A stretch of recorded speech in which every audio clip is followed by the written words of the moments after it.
Hello Year 12 Further Mathematicians. Just going to continue with Chapter 1 from the Further Maths textbook. So we're on 1.4 today, but I'm going to try and squeeze in 1.5 as well. Both sub-chapters are connected to roots of equations. Now, the main objective today is to understand the connection between the roots of a polynomial and the coefficients of a polynomial. Remember, polynomials, the fancy word for quadratics, cubics, quartics, quintics, etc. First thing I'm going to state is something called the fundamental theorem of algebra.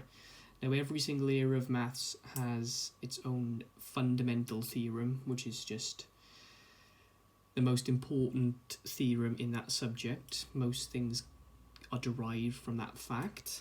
It is quite counterintuitive that only now, when you get to further maths, after studying algebra for a very long time, do you get taught the fundamental theorem of algebra, the main thing where everything else derives from. But it is what it is. So it's pretty straightforward.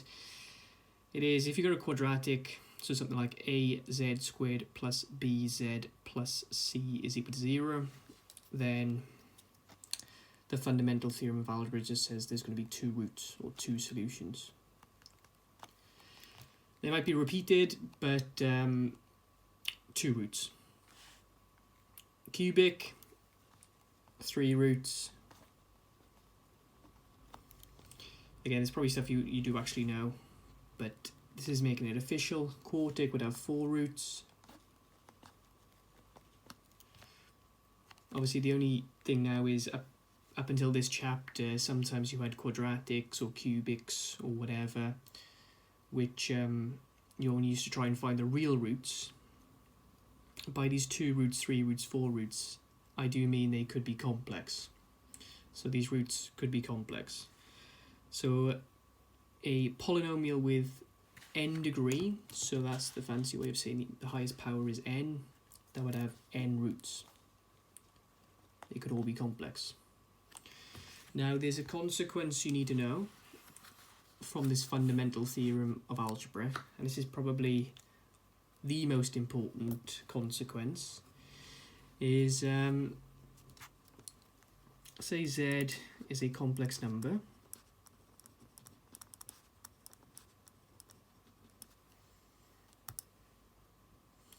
and z is a root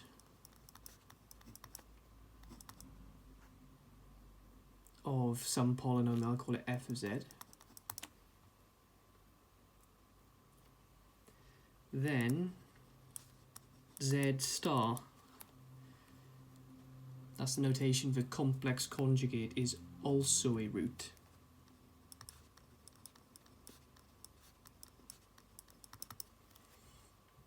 Okay, so in other words, if z is equal to a plus bi, then z star, which is equal to a minus bi, they would both be roots. It's another reason why they call them complex conjugate pairs, because when you work out the solutions to polynomial equations, and if you know a complex one, you automatically know a second one because these come in pairs. So that is a direct consequence of the fundamental theorem of algebra. And then what I'm about to show you now is just briefly touching upon a different subchapter, but it is useful to know it for this. So things you'll be taught in chapter 4 in the Further Maths book, but I'm just going to very briefly touch upon it right now, which is, okay, now you know that there are 2 roots to a quadratic. The letters they tend to use in maths now for roots are Greek letters, alpha and beta for 2 of them. Now, if you know what the roots are of a quadratic equation, you can actually tell me what the factors are of the quadratic equation. Okay?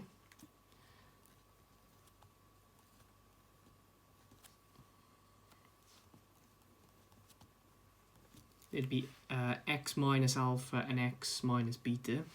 Obviously we don't use x in this chapter, so those would be z's. Z minus alpha, z minus beta would be factors. And in fact, z minus alpha times z minus beta would be equal to 0, would be the actual equation which would give these two roots. Hopefully that is stating the obvious. Now the one pattern you need to know is if I expanded these brackets and collected like terms, you get the following.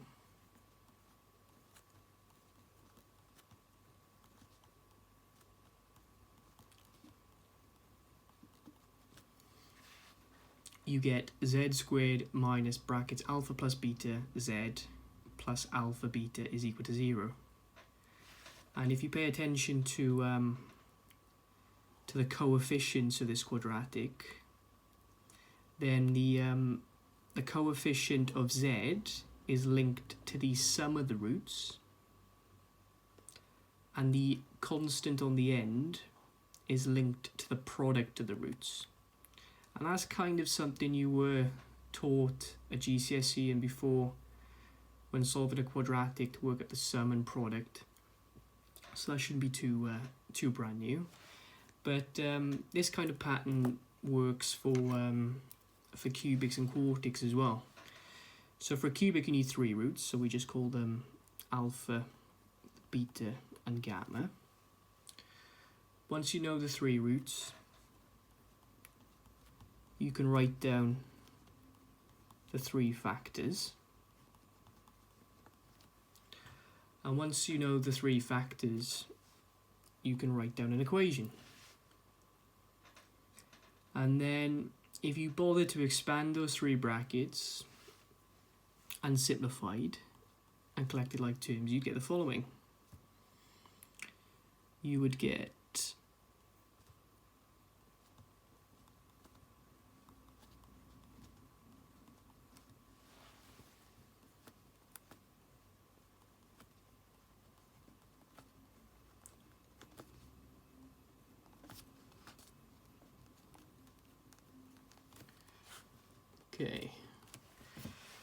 z cubed minus the sum of the roots, z squared, plus like the pairs of products added up, z, subtract the product of them.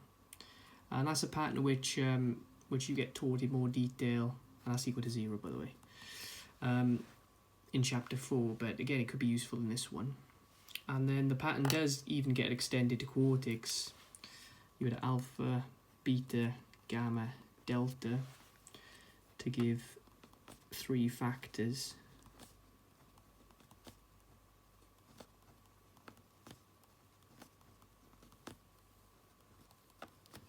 And if you bother to expand and simplify, you would get z to the power of 4 minus alpha plus beta plus gamma plus delta z cubed, just a normal sum, plus alpha beta plus alpha gamma plus alpha delta plus beta gamma plus beta delta plus gamma delta z squared. Subtract alpha beta gamma plus alpha beta delta plus beta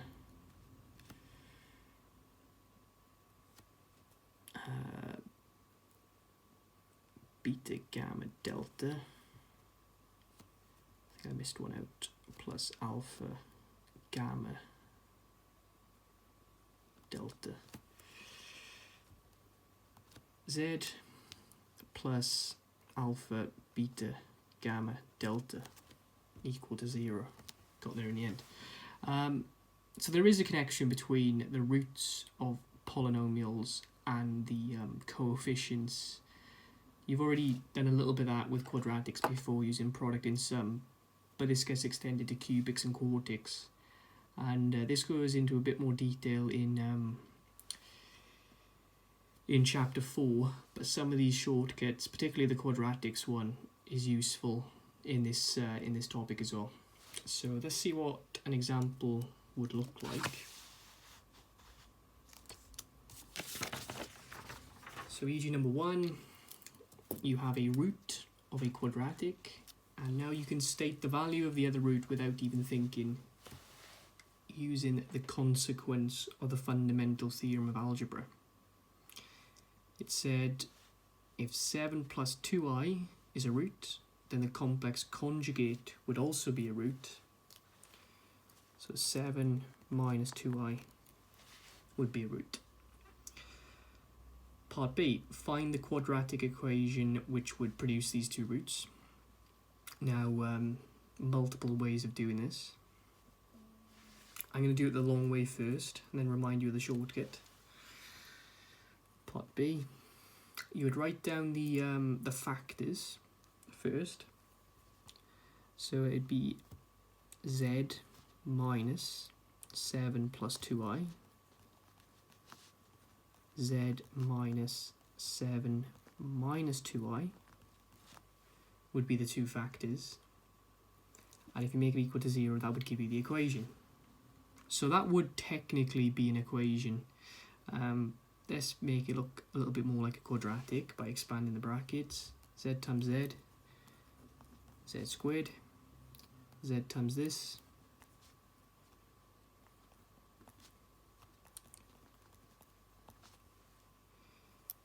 this times z,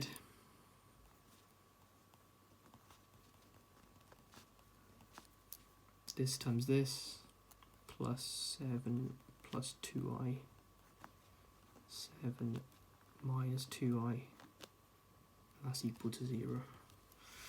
Okay, again, let's expand and simplify, collect like terms. Minus 7z, minus in a minus is plus 2iz, minus 7z, minus 2iz, and this is actually kind of like the difference between two squares. The two terms in the middle would disappear, where you'd get a 14i and a negative 14i. So I'm just going to do the final two terms. So 49 minus 4i squared. Okay, that disappears with that.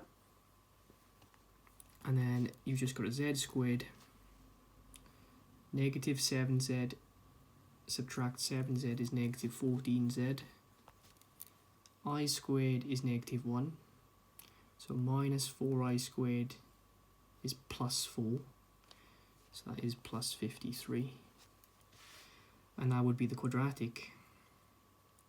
Now let's just do part C before we talk about the shortcut. Part C is find alpha plus beta, add the roots up, 7 plus 2i plus 7 minus 2i. Add these up, 7 plus 7 is 14, 2i plus negative 2i disappears. Find alpha beta, 7 plus 2i, 7 minus 2i, and we just did that above, it was 53. And all it is saying is when asked to interpret these results is the 53 matches up with the number on the end, and the 14 is the opposite sign to this, which was exactly what that pattern was that I talked about there. Add in the roots but put in a minus, times in the roots goes on the end. So what this is suggesting is you could have skipped to this if you just worked out these first, and you wouldn't have had to have done this factor thing that I did above. So it's just showing you an alternative. Right, e.g. number 2, not many ways to do this one actually, it's only one good way. Okay, so you're given that 3 plus I is a root of this quartic. You're asked to solve the equation completely. Now, first thing you should do is think, right, fundamental theorem of algebra states that it's got 4 roots, so I'm going to get 4 answers, but that consequence is if 3 plus I is a root, then 3 minus I is also a root. Which means you know what 2 of the factors are. You know z minus 3 plus I and z minus 3 minus I. I can't put this equal to 0 because I don't actually know what the other factors are, so I just know these are 2 factors. But what you can do is, because normally if you knew factors to a quadratic and you wanted to find the other answers, you would use either comparing coefficients or you would use long division. Now the problem is long division only works if you use real numbers. That's how long division was invented initially, just to work for real numbers. And we've got complex numbers here, so that's not ideal. But if you times these factors together, something good happens. So if I times these factors together, I get z squared minus 3 minus I z minus 3 plus I z plus 3 plus I 3 minus I is equal to, as one big factor, it'd be z squared, and if you expanded and simplified, what you will find is the i's disappear and you're left with minus 3z subtract 3z, which is minus 6z, and 3 times 3 is 9. I times negative I is minus I squared, but that's the same as adding 1. So you get plus 10, and this is a quadratic factor, but still a factor. And once you know a quadratic factor, you can use, and it's all real numbers in there, you can use long division. So I'm going to see how many times z squared minus 6z plus 10 goes in to that quadratic.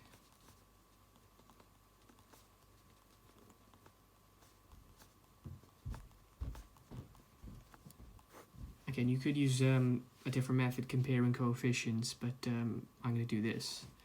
So I've got to times by 2z squared in order to remove that first column, times 2z by everything, times 2z squared by everything. Okay, then subtract. First column disappears. Negative 3z cubed subtract negative 12 becomes plus. Negative 39 subtract 20. Bring the next column down. Okay, now remove this column. Go to times by 9z.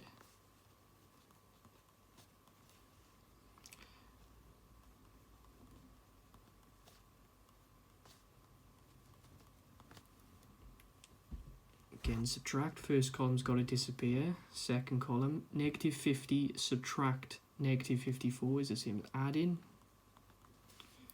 120 take away 90.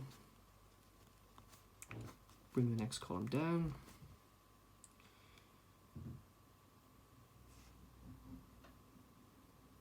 Got it times by 4.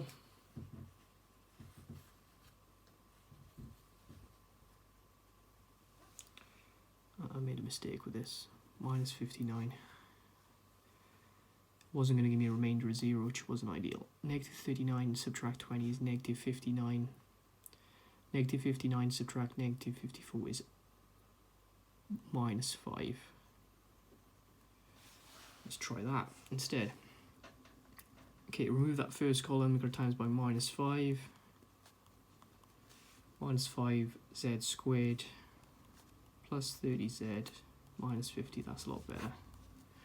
Remainder needed to be 0. Okay. Now you've got the other factor. So that quadratic up there, which I'll call f of z, can be factorized into these two quadratic factors, z squared minus 6z plus 10 and 2z squared plus 9z minus 5.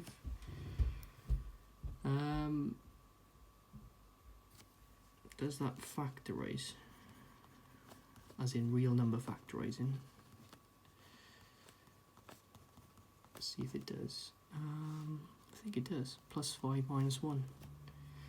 To give you, remember the two answers to these we've already worked out. It was 3 plus I, 3 minus I. And then the two answers to these would be a half and minus 5. And then that would be it. The questions I'd like you to complete now are from two different exercises. Okay, the first exercise I'd like you to try is exercise 1E, which is on page 9. I'll just do 3, 6, and 9. And then exercise 1F, which starts on page 13. You're going to do the evens, and that would be it.